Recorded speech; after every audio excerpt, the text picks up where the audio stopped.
जिस दिल में बसा था प्यार तेरा वो दिल कब का तोड़ दिया। जिस दिल में बसा था प्यार तेरा वो दिल कब का तोड़ दिया। तू बदनाम ना हो इसलिए तेरा नाम लेना भी छोड़ दिया। जा तुझे माफ।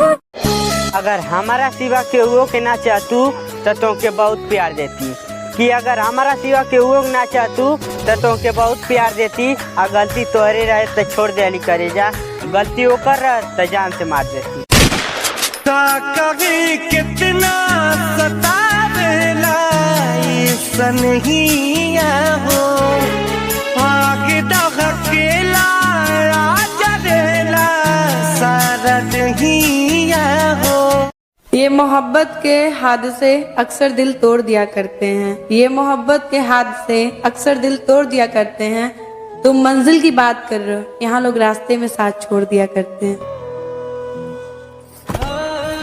बिलिक बिलिक के रोबू एक दिन हमारा जैसा आशिक ना भेटाई कि अरे बिलिक बिलिक के रोबू एक दिन हमारा जैसा आशिक ना भेटाई। और ऐसे ज्यादा सतैबू जान तो आर दीवाना 2-4 दिन में मर जाई। दिल के दुनिया में घर बसा के तू दगा कैलस पागल झूठा दिखावा में उखटा कैलस। सिर्फ हबी ही हब है तेरे दिल में, बस यही गलत फहमी हमें बर्बाद कर गई।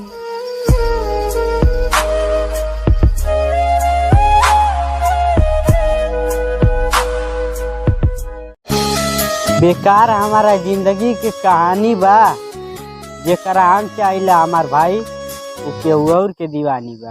दिल के दुनिया में घर बसा के तू दगा कैलस पागल झूठा दिखावा में उखटा कैलस। बिना प्यार के तकरार ना होला, हर हाथ मिलाए वाला यार ना होला। बिना प्यार के तकरार ना होला, हर हाथ मिलाए वाला यार ना होला। उते दिल के दिल मिलावे के बात बा, वरना 7 फेरा के बाद भी प्यार ना होला।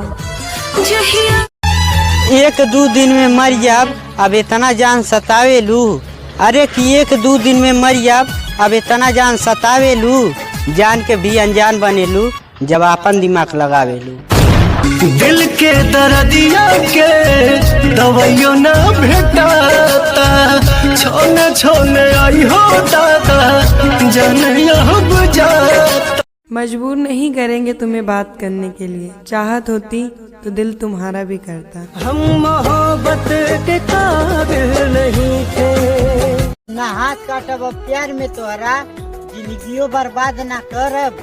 पलट के ना देखब फिर कब तो के करे जा जियब चाहे मरब। सिवा तोहरा रहे ना प्यार कबो तहरा बाद ना होई। अचानक के सब खत्म भई